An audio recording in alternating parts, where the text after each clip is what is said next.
The arrival protocol on Velix 9's Harmony Station was supposed to be elegant. Diplomatic shuttles gliding in synchrony, ambassadorial robes shimmering under sterile ceremonial lights, and peace delegates bowing so low their spinal segments needed recalibration. And then Commander Jackie Boomer Griggs stepped off Earth's transport ship, wearing dusty combat boots, a seal patch duct-taped to a borrowed jacket, and a thermos labeled Alien Tears slung to her hip like a party war trophy. She squinted at the ornate arches of the United Velix Assembly's welcome hall, muttered, "Looks like a cathedral mated with a shopping mall," and dropped her duffel bag, containing, among other things, a stack of sarcasm-laced muffin tins and a tactical fanny pack that once caused a minor coup on Ganymede. The nearest Gorgle envoy recoiled, its shell twitching in visible confusion as Jackie winked and snapped her gum. "Relax, King Crab. I only eat seafood on Thursdays." The translator stuttered, hesitated, then defaulted to a polite diplomatic chime. Somewhere in the observation loft, the sleek mediator Verks melted into a puddle of empathetic panic, oozing stress pheromones that made the air smell like overcooked asparagus. Jackie saluted the assembly, not with a proper two-finger diplomatic bow, but with finger guns and a cheerful, "Boom, Earth's here, where's the snack bar?" Ensign Chuck, her human assistant, frantically tried to unfold the official Earth placard while whispering, "Please, Commander, they still think our muffins are strategic weapons." Jackie cocked her head.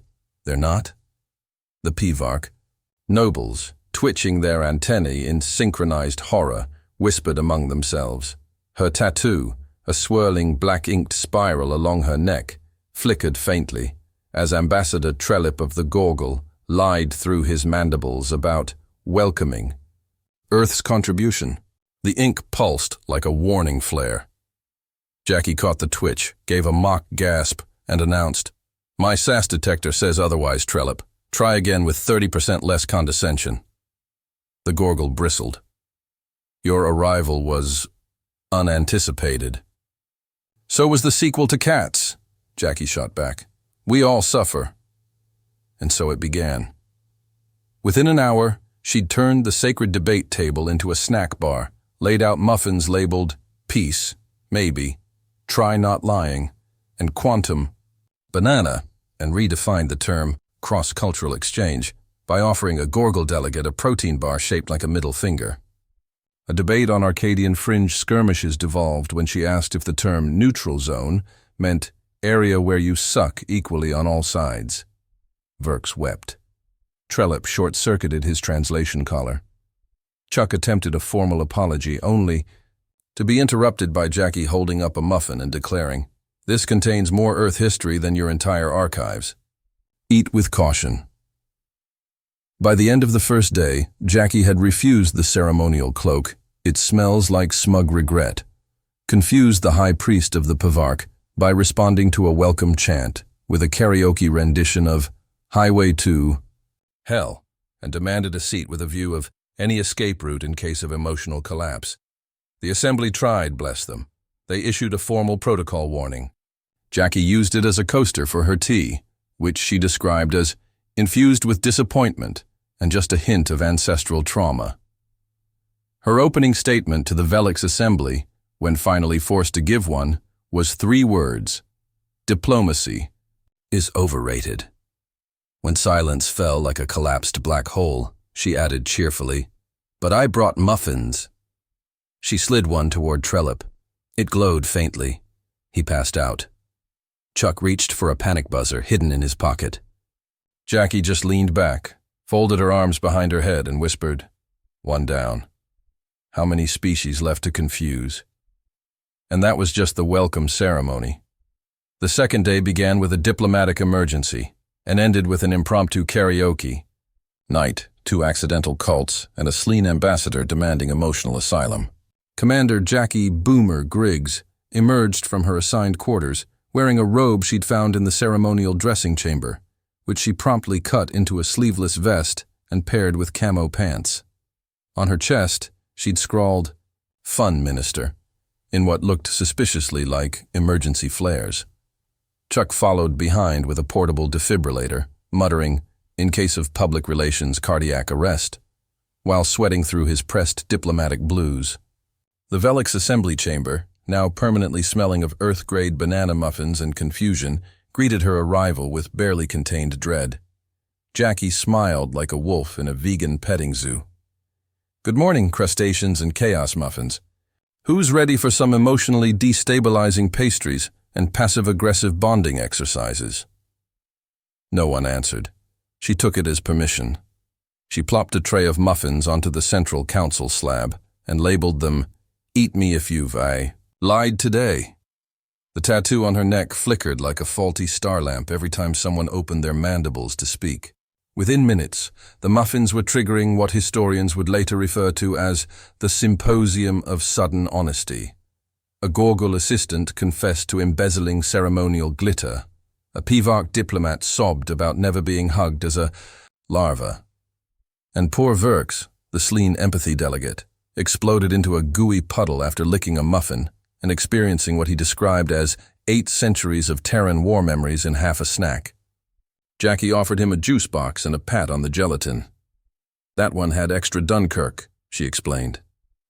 The chaos only deepened when she hijacked the day's military doctrine debate and instead passed around flashcards labeled Human Conflict Resolution Tactics. Each card featured a drawing of a weaponized emotion: grief, sarcasm, regret, followed by a doodle of a muffin exploding. She called it Earth's Strategic Sadness System. Chuck begged her to stop. The Gorgul demanded clarity.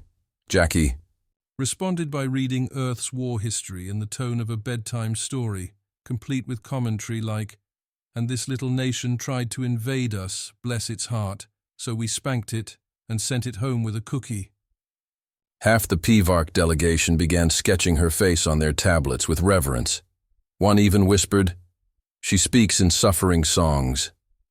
By mid-afternoon, Jackie declared the entire summit chronically boring and hosted a mandatory fun night in the assembly lounge, rebranding it as the Therapeutic Reckoning Room. She dimmed the lights, pulled out an ancient karaoke machine she claimed was a sacred Terran ritual device, and made everyone sing. Trellip attempted Bohemian Rhapsody and dislocated a claw. Verks sang Let It Go while leaking emotional pheromones that caused a temporary peace treaty between 2 historically feuding delegates. Chuck wept softly in the corner, not from joy, but because Jackie had convinced 3 separate species that charades was Earth's version of nuclear deterrence. One particularly enthusiastic insectoid diplomat declared Jackie to be the prophet of the tactical laugh and started collecting strands of her hair as relics. She didn't object, just told him to also grab Chuck's blood pressure readings for historical accuracy. Later, when the assembly tried to re-establish order, Jackie offered to lead a trust fall exercise off the balcony to rebuild interspecies confidence. No one accepted. Instead, she passed out cookies labeled Embrace Your Collapse and told a story about Earth's first moon landing, which somehow turned into a parable about revenge, tax fraud, and tea. The Velix cultural interpreter gave up halfway through, declared enlightenment, and took a vow of snack-induced silence. As the artificial sun dimmed over Harmony Station, and the collective trauma of diplomacy gone feral settled into the bones of every delegate, Jackie stood atop the central table, in mismatched socks, and announced, "Tomorrow we conquer fear. Tonight, we conquer karaoke. And if anyone here is planning to betray the summit, do it after dessert. I worked really hard on the brownies." Thunderous silence followed. The universe didn't yet know it, but the summit was no longer a political event. It was a hostage situation held together by sarcasm, muffins, and one woman who once bench-pressed a railgun because someone dared her to. And the worst part, the galaxy was starting to like it. The third day began with a formal accusation of psychological warfare, and ended with a full-scale panic, a muffin-related incident report, and an emergency session held entirely in whispers. Commander Jackie Boomer Griggs arrived 30 minutes late, riding a luggage cart she'd commandeered from the hospitality bay, sipping aggressively from her Alien Tears thermos, while Ensign Chuck jogged behind her carrying a clipboard and the look of a man whose soul had filed for early retirement. She entered the assembly hall, nodded solemnly, and announced, "Apologies for the delay. I was detained by my own curiosity and a very judgmental mirror. Anyway, which species cracked first?" The answer was the Sleen, or more accurately, Mediator Verks, who had apparently spent the night in a state of gelatinous despair after dreaming about Earth's Great Depression, courtesy of Jackie's blueberry muffin with a side of economic trauma. The empathy overload had rendered him translucent, humming softly, and unable to process sarcasm without shaking. Jackie patted him on the goose shoulder, muttered, "Should have gone with the oatmeal raisin," and took her seat, which she'd modified to recline. Assembly officials attempted to move forward with the strategic disarmament agenda, but every time a delegate lied, Jackie's tactical neck tattoo pulsed like a neon insult. She began rating their statements aloud on a scale, of mild BS to Olympic-level nonsense, earning a record 16 glows in under 10 minutes. When High Envoy Trellip finally snapped and called Earth's presence a cosmic prank, Jackie replied, "Oh, sweetie, if this were a prank, you'd be wearing a tutu and negotiating with sock puppets. This is just Tuesday." The phrase made it onto interstellar news feeds within hours. The turning point came when the Valtari, a species of sentient fog with a fondness for existential dread, proposed a resolution to ban Earth's psychological snack warfare. Jackie, who had just unwrapped a cookie labeled Crisis Crumb, raised an eyebrow and said, "You're afraid of baked goods? Honey, you haven't even met my lasagna of doom." Trellip demanded a motion to detain her for security review. The lights dimmed, the chamber flickered, and someone screamed. What followed was 30 minutes of pure chaos. The station's environmental lighting malfunctioned, coincidentally right after Jackie had plugged her muffin warming device into an unauthorized port, causing the hall to plunge into near darkness. Shadows stretched, echoes warped. One delegate swore they saw Earth's wars marching through the chamber. Another began confessing to crimes that hadn't happened yet. The diplomatic recording AI short-circuited, trying to translate her sarcasm in real time, and displayed only the phrase, "Error, sincerity not found." During the confusion, Jackie calmly stood, activated a tiny flashlight, and held it under, her chin like a camp counselor telling a horror story. "Let me tell you about the Cold War," she whispered. "It involved bears, and also metaphors that punched you in the soul." Half the insectoid delegation fainted. The Sleen began, vibrating with what could only be described as metaphysical anxiety. Chuck begged the control room to restore the lights, which finally came back just in time to reveal Jackie distributing calming tea to everyone, with tea bags labeled, "Embrace the Inevitable." Somehow that helped. Barely.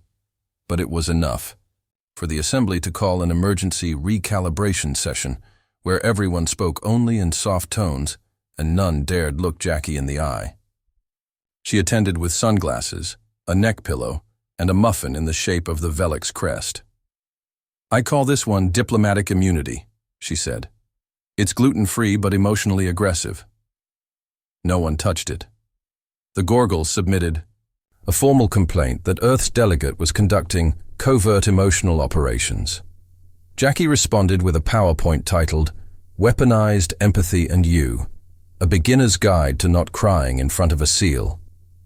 It featured clip art of kittens, explosions, and one very unsettling pie chart titled, "Probability You'll Survive This Talk Without a Midlife Crisis."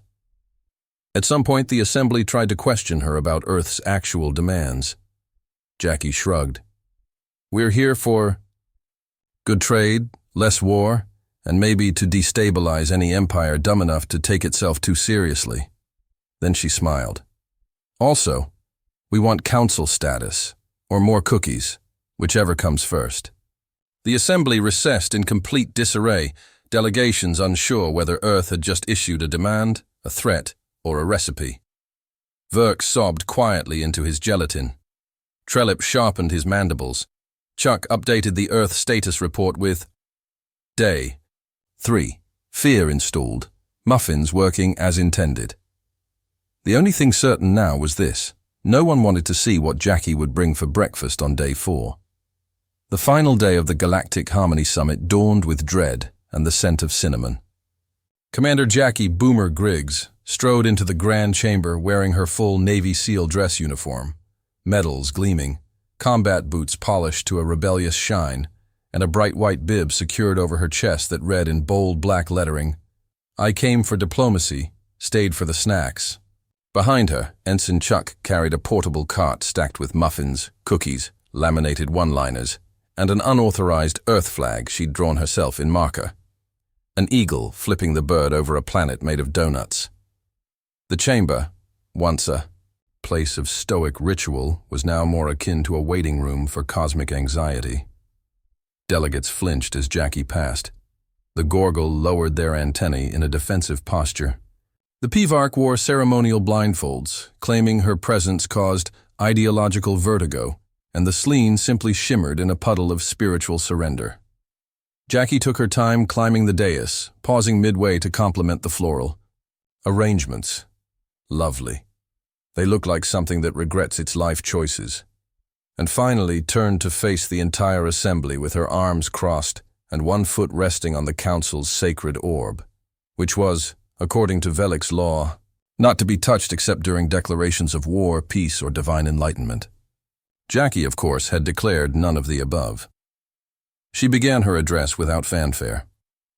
"So," she said, chewing gum like it was a war crime, "after 4 days of what I assume were your best efforts, we've accomplished exactly one thing.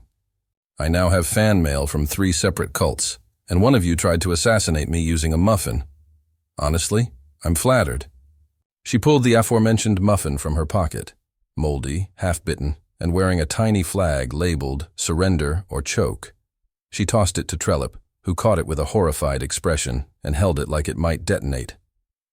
"Let's not pretend you haven't all been panicking behind the scenes," Jackie continued. "Your intelligence networks probably labeled me a level 5 psychosocial hazard, right?" She winked. "Earth doesn't need fleets. We brought sarcasm, snacks, and trauma. Turns out that's harder to defend against than plasma torpedoes." Her tattoo glowed as she spoke, reacting violently to every lie muttered among the delegates, casting flickers of blue light across the chamber like a judgmental rave. "Here's the deal," Jackie said, stepping down and tossing muffins to random delegates like peace grenades. "Earth wants full council status. Not because we care about your trade routes or your ceremonial seating arrangements, but because if you don't give it to us, I will stay. I will stay here, forever. I will hold weekly muffin briefings. I will start an official feelings hour. I will institute karaoke diplomacy, and every song will be Barbie Girl." The Pivarch shrieked. Someone fainted. Trellip made an audible choking sound, and Verx, bless his gooey heart, whispered, "Oh, stars, not again," and began sobbing into his emotional support pillow. Jackie wasn't finished. She climbed back up the dais, now holding a cup of tea that glowed faintly with questionable origins, and raised it as though giving a toast at a particularly awkward wedding. "This summit was meant to symbolize harmony," she said. "But harmony isn't fake smiles and polite lying contests. Harmony is surviving a tea-induced existential crisis together and agreeing not to stab each other before dessert. And guess what? You survived me. Barely. Congratulations." She raised her thermos. "To the galaxy. May your bureaucracy be less brittle, your muffins be less weaponized, and your species slightly less confused than yesterday." With that, she downed the tea. The High Chancellor, against all protocol, stood up and said, "Earth shall be granted full council status. Effective immediately. Please, for the love of the stars, just leave." Applause erupted, not out of celebration, but pure relief. The assembly dissolved in chaotic agreement. Delegates signed documents with shaky claws, pseudopods, and appendages, while avoiding eye contact with Jackie's bib. Chuck, somewhere in the corner, dropped to his knees and wept with joy. Back aboard her shuttle, Jackie kicked off her boots, peeled off the bib, and looked out the viewport, as Harmony Station shrank behind them. "We did good, Chuck," she said. "We brought the galaxy closer together." "Through fear and muffins," Chuck muttered. "Through results," Jackie corrected, tossing him a cookie. "Next stop, home, or wherever they need emotional demolition via baked goods." And as the ship jumped to light speed, the galaxy exhaled, unsure whether they had survived a negotiation or a cultural invasion wearing aviators and chewing cinnamon gum. Either way, Earth had arrived, and no one would ever mistake them for peaceful again.